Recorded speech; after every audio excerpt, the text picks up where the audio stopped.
It was a spectacular night last night. I have never had so much more fun than I did when I was able to ask Trudeau a question.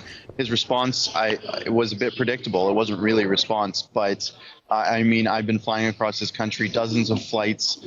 We fought a court case, and finally we were able to ask Trudeau one question. That's all we wanted to do. It doesn't seem like in a first world country we should have to pull so many strings to be able to ask the leader of our nation just a simple question, but here we are. Yesterday morning, you were with me at the federal court. You had to then fly to Ottawa in the hopes that the judge would let you in.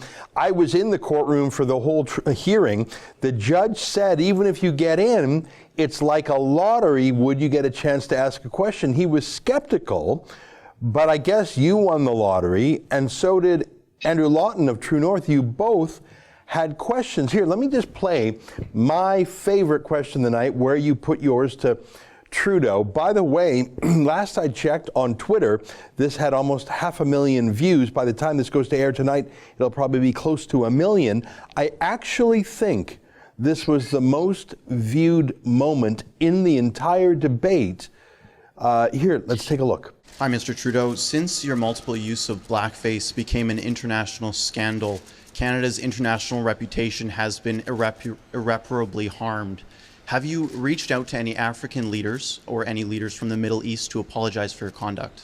Canada will continue to engage in a positive, constructive way around the world, standing up for human rights, engaging with leaders right around the world, because we know that promoting our values and prosperity for everyone around the world is good for Canadians and creates better opportunities for everyone. So that didn't answer the question at all. Have you spoken to any African leaders or leaders from the Middle East to apologize for your personal conduct? I have continued to engage with leaders around the world in a responsible way during an election campaign. My focus is connecting with Canadians, as I was able to tonight. And I was very pleased to see so many of the questions turn to the environment. In all sections, there was a clear contrast between those on stage who don't think we should be fighting climate change and those of us who do. And again, we are the only party with a clear plan to fight climate change. You know, you're so right. He said nothing. In fact, it was a weird segue to global warming or whatever. But I think the fact that you had a follow-up question just really drove in the point that he doesn't have an answer, he can't answer, he won't answer, and it's pitiful.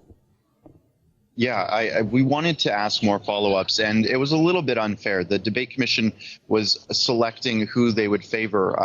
I'll give you an example. There was a CBC journalist that was ahead of us talking to Elizabeth May. And they allowed actual back and forth. They said they were only allowing a question and a follow-up, but in reality, they allowed a question and a follow-up, and then some banter if you were a pre-approved journalist. Mm-hmm. For Andrew Lawton and myself, we were immediately cut off, not just by the debate commission, but by our colleagues, the other reporters at the other microphone. For example, with Andrew Lawton, when he finished his question with Justin Trudeau, he asked a follow-up. Justin Trudeau brushed him off. Justin Ling, none other than him, butted in and started speaking over him frantically, trying to make sure that Andrew Lawton was cut off. It was quite pathetic. That's an excerpt from the Ezra Levant Show, which is a show I do every day. I do a monologue, interview an interesting guest, and then I read my hate mail. But you've got to subscribe to it, which you can do at premium.rebelnews.com.